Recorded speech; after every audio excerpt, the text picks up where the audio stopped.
औज़ुबिल्लाहिमिनश्शैतानिर्रजीम बिस्मिल्लाहिर्रहमानिर्रहीम। प्यारे बच्चों, अस्सलाम वालेकुम। मैं आपकी उर्दू टीचर क्लास 9th की। बच्चों, आज के वीडियो में हम पढ़ने जा रहे हैं आबिद मुनव्वरी, जो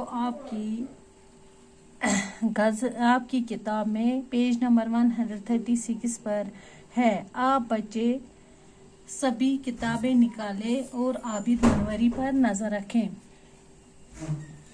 गौरी नंदन बाली नाम तखल्लुस आबिद 27 मई 1938 ईस्वी को जम्मू में पैदा हुए। आबिद मुनव्वरी का असली नाम था गौरी नंदन बाली नाम और तखल्लुस रखते थे आबिद।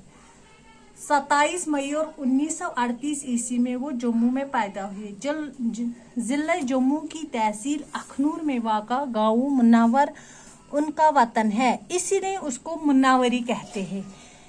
ये एक गाँव जम्मू में अखनूर इलाके में एक गाँव का नाम है मुनव्वर, इसीलिए उसको आबिद मुनव्वरी। जिस तरह हम कहते हैं आबिद कश्मीरी, उस्मान कश्मीरी, यानी वो कश्मीर का रहने वाला है। आबिद मुनव्वरी मुनव्वर का रहने वाला था, उसका आबाई वतन मुनव्वर था। 1954 ईस्वी में मैट्रिक पास करने के बाद तालीम जारी रखने की गर्ज से कॉलेज में दाखिल लिया। यानी 1954 ईस्वी में मैट्रिक पास करने के बाद, यानी उसने 1954 में मैट्रिक पास किया, फिर कॉलेज में दाखिला लिया, लेकिन तालीम मुकम्मल न कर सके। चुनांचे 1956 ईस्वी में हुकूमत के महकमे पंचायत में मुलाजिम हो गए, यानी उसको मुलाजमत मिली, उसने तालीम छोड़ दी। पंचायत में उसको मुलाजमत मिली, उसने तालीम छोड़ दी। 1964 ईस्वी से अकाउंट सर्विस से वाबस्ता हुए, जिसके तहत हुकूमत में बतौर अकाउंट अफसर तैनात हुए। फिर उसको दूसरा पेशा मिला, उसको अकाउंट का सर्विस मिला और बतौर अकाउंट अफसर तैनात हुए। शायरी का आगाज कॉलेज की तालीम के आखिरी दिनों में हुआ, यानी ये मुलाजिम था, उसको शायरी का भी शौक था। पहली गजल 1961 ईस्वी में छपी। गजलों का पहला मजमुआ जून 1961 ईस्वी में बहरी गजल के उन्वान से छपा, यानी जो इसने पहली गजल लिखी वो उसका नाम क्या था? बहरी गजल। इस पर उन्हें रियासती कल्चरल अकादमी की तरफ से साल की बेहतरीन तख्लीक होने का एजाज मिला, यानी उसको अवार्ड मिला।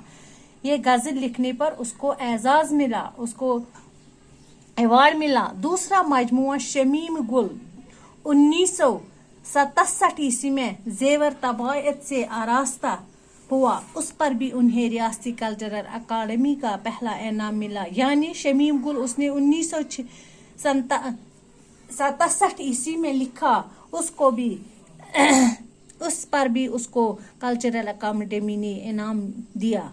गजलों का तीसरा मजमुआ बरजस्ता 1984 ईस्वी में सामने आया। उनकी गजल का एक मजमुआ दीवानगरी रस्मुल खत में रिमझिम के नाम से शाया हुआ है। ए जन्नत कश्मीर के नाम से 1966 ईस्वी में उन्होंने कश्मीर से मुतल्लिक नज़मों का एक मजमुआ तरतीब दिया, यानी बहुत सारी गजलें उसने लिखे, यानी कश्मीर पर भी उसने गजलें लिखी। आबिद की गजलें मतनुआ मज़ामीन की हामिल हैं। इनकी शायरी का उफ़क़ खासा वसिया है। इंसानी तजुर्बात का शायद ही कोई पहलू ऐसा हो जिसे उसके यहाँ न देखा जा सके, यानी हर पहलू में, हर घड़ी में, हर वाक़ात पर उसने गजलें लिखे। उनके उसलूब की अहम खुसूसियत सादगी और बेसाख्तगी है।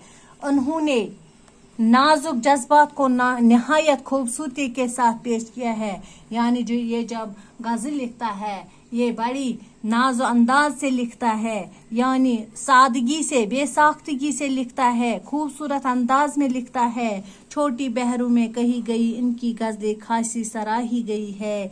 गजलों की नई रिवायत से भी उन्होंने इस्तिफादा किया और फिक्र की गहराई पैदा की, यानी उन्होंने गजलें, बहुत सारे गजलें लिए, उन्होंने इस्तिफादा किया, खासी सराही गई है। गजलों की नई रिवायत से भी उन्होंने इस्तिफादा किया और फिक्र की गहराई पैदा की। बहुत सारे गजलें उसने लिखी है, सादा तरीके में, बेसाख्तगी के तरीके में, छोटी बहरों में भी उसने गजलें लिखी। बाकी वस्सलाम, अल्लाह हाफिज।